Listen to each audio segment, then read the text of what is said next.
तलाक के बाद मुझे पछतावा होने लगा कि मेरा पहला पति ही अच्छा था। आजकल के ज़माने में शादी कब हो जाती है और डाइवोर्स कब हो जाता है पता ही नहीं चलता, क्योंकि अब वो ज़माना नहीं रहा कि लोग शादी को 7 जन्मों तक निभा सके। अब बात ना बने तो डिवोर्स होना आम है, लेकिन क्या डिवोर्स हो जाने के बाद दो लोग अपना अपना जीवन चैन से रह पाते हैं?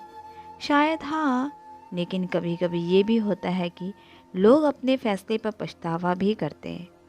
हम यह नहीं कहते कि तलाक नहीं करना, अगर अलग होने के सिवा कोई रास्ता नहीं हो तो बेशक डाइवोर्स ले, लेकिन डाइवोर्स जैसा बड़ा फैसला सोच समझकर ही किया जाए तो ही अच्छा होता है। मेरा नाम कोमल है और मैं 30 वर्ष की हूँ। मेरी शादी हुई थी और पति से अलग हुए मुझे 2 साल बीत चुके हैं। जब मेरा तलाक हुआ तो मेरा परिवार और मेरे दोस्तों ने मुझे हमेशा कहा, अब अपने लिए नया साथी ढूंढने में गलती ना करना। सच कहूँ तो तलाक के बाद मैं कई लोगों के साथ डेट पर भी गई हूँ, लेकिन उनमें से कोई भी मेरे एक्स हस्बैंड की तरह अच्छा नहीं था। जितना ज़्यादा मैं सोचती हूँ उतना ही ज़्यादा मुझे महसूस होता है कि मेरा पहला पति ही मेरे जीवन का सबसे अच्छा आदमी है जो मुझे मिला था। 2 साल में हम एक दूसरे से कभी नहीं मिले। हमारी पहली मुलाकात उनसे एक कंपनी में हुई थी जहां हम एक साथ काम करते थे। हम दोनों को एक दूसरे से बहुत प्यार हो गया था। फिर हम एक छोटे से घर में शिफ्ट हो गए।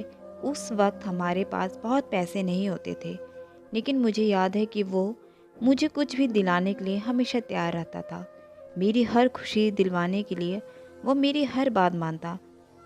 सच कहूँ तो मैं उसके इतने लाड प्यार से बिगड़ रही थी। शहजादी की तरह मुझको रखा था, क्योंकि वो मुझे कभी घर के काम भी नहीं करने देता था। मुझे खुशी थी कि मुझे एक ऐसा शख्स मिला था जिसके साथ मैं अपनी पूरी ज़िंदगी बिताना चाहती थी। शादी के बाद वो वैसा ही पति बना जैसे मैंने कल्पना की थी। मैंने कहा था कि मुझे कुछ समय बच्चा नहीं चाहिए, और अपने परिवार का अकेला लड़का होने के बावजूद भी वो मेरी बात से सहमति हो गया। मैं नहीं चाहती थी कि वो स्मोक करे, तो उसने कभी नहीं किया। जब भी मैं बीमार पड़ी उसने ख्याल रखा मेरा। मैं स्वार्थी और ज़्यादा स्वार्थी होती गई और मैंने उसकी भावनाओं को अनदेखा करना शुरू कर दिया।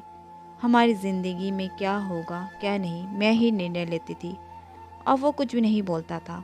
मैंने हमेशा यही सोचा कि मेरे सख्त रवैया के साथ सहमति होना ही उसका मेरे प्रति प्रेम जताने का तरीका था, लेकिन मैं गलत थी। उसके सहने की भी एक सीमा थी। हमने तलाक ले लिया, लेकिन तब भी उसने इसके लिए मुझसे माफ़ी मांगी। उसने कहा कि वो शर्मिंदा है कि मेरी इच्छा के मुताबिक एक अच्छा पति नहीं बन सका। तलाक के बाद मेरे अहंकार ने मुझसे कहा कि मेरा पति मेरे पास वापस आएगा, लेकिन 2 साल बीत गए और उसने कभी मुझे कॉल तक नहीं किया। और इस वक्त तक मैं यही समझ चुकी हूँ कि हमारी कहानी अब ख़त्म हो चुकी है। एक दिन मैं अपने कॉलेज के दोस्त की एनिवर्सरी पार्टी में गई थी। पार्टी से पहले मैं एक ब्लाइंड डेट पर गई थी, लेकिन वो डेट बहुत बुरी थी। कॉफ़ी ख़त्म होने से पहले ही मैं उसे छोड़कर पार्टी में आ गई। उस पल मुझे अपने पति की याद आई कि वह कितना सीधा साधा था, कितने प्यार से बोलता था। यह सब सोचकर मुझे एहसास ही नहीं हुआ कि मेरे आंखों से आंसू बह रहे थे। तभी एक शख्स ने सामने की कुर्सी हटाकर मुझे टिश्यू पकड़ाया। जैसे ही मैंने ऊपर देखा मैं चौंक गई। वो मेरा पति था, जो मेज़ के दूसरी तरफ बैठा हुआ था। एक दूसरे से अलग होने के 2 साल बाद उसे अपने सामने बैठे देखकर मैं बस इतना चाहती थी, उसके हाथ पकड़कर उससे एक दूसरे मौके के लिए पूछूं। जब मुझे लगा कि वह पार्टी में अकेला आया है तो मेरा दिल में कुछ उम्मीद जागने लगी। क्या वो अब तक सिंगल है? क्या हमारे दोबारा मिलने की कोई चांस है? लेकिन तभी उसका फ़ोन बजा और उसने फ़ोन उठाया। उसने फ़ोन पर कहा, ठीक है, मैं 1 मिनट में तुमसे मिलता हूँ। वो मेरी तरफ देख के मुस्कराया और मुझसे कहा कि उसे जाना होगा। वो दरवाजे से बाहर गया, जहाँ एक खूबसूरत महिला उसका इंतज़ार कर रही थी, और उन दोनों ने एक दूसरे को किस किया।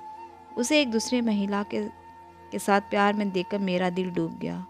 हम एक दूसरे से प्यार करते थे, लेकिन मैंने उसकी कदर नहीं की, और अब जब वो जा चुका है मैं उसे मिस करती हूँ। दोस्तों, मैंने जो गलती की आप लोग कभी ना करें, क्योंकि सच्चा प्यार हमेशा नहीं मिलता। झगड़ा होना आम बात है, लेकिन छोटी छोटी झगड़ों से रिश्ता ख़त्म कभी ना करें।